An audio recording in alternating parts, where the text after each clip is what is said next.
अस्सलामुअलैकुम नाजरीन, जैसे कि कुल्लूस उस्मान सीज़न 2 का ट्रेलर देखा गया तो अब इस बात का अंदाज़ा लगाया जा सकता है कि सीज़न 2 कितना ज़बरदस्त होगा। आज की वीडियो में हम कुल्लूस उस्मान सीज़न 2 एपिसोड 1 के रिलीज़ किए गए ट्रेलर में कुछ छुपी बातों पर गौर करेंगे। जैसे कि वो आदमी कौन था जिसने चूहे को बीमारी फैलाने के लिए छोड़ा, बाजार में खाने पर फेंका जाने वाला जहर किस मकसद के लिए था, और बाज़ंतीनी तुर्कों को ख़त्म करने के लिए कौन से बड़े खेल खेलेंगे। जब बाज़ंतीनी इत्तेहाद बनेगा तो वो किसको कमांडर के तौर पर चुनेंगे। अब सीजन 2 के ट्रेलर के आने के बाद जालिक हसन का किरदार सामने नहीं लाया गया, तो इसकी क्या वजह है। तो इन सवालात के जवाब को सुनने के लिए हमारी वीडियो को आखिर तक लाजमी देखिएगा, मगर इससे पहले आपसे गुजारिश है हमारे चैनल को सब्सक्राइब कर दें और क्रिकेट लवर डिस्क्रिप्शन में मौजूद हमारे स्पोर्ट्स चैनल को भी सब्सक्राइब कर दें। सबसे पहले बात करेंगे चूहा छोड़ने का मंजर क्या था।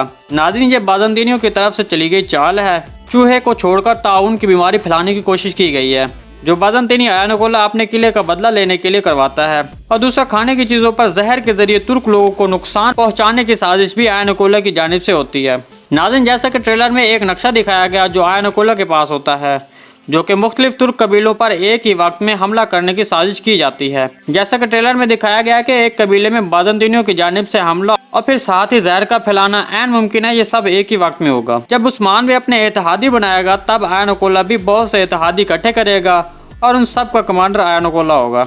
नाज़रीन, एक और किरदार भी शामिल किया गया है जिसे कहा जा रहा है कि ये जालिक हसन के किरदार के तौर पर कास्ट किया गया है, और जबकि तुर्किश एक्टर कैम बोलत गोरकम उस्मान बे के भाई सऊची बे का किरदार निभाएगा।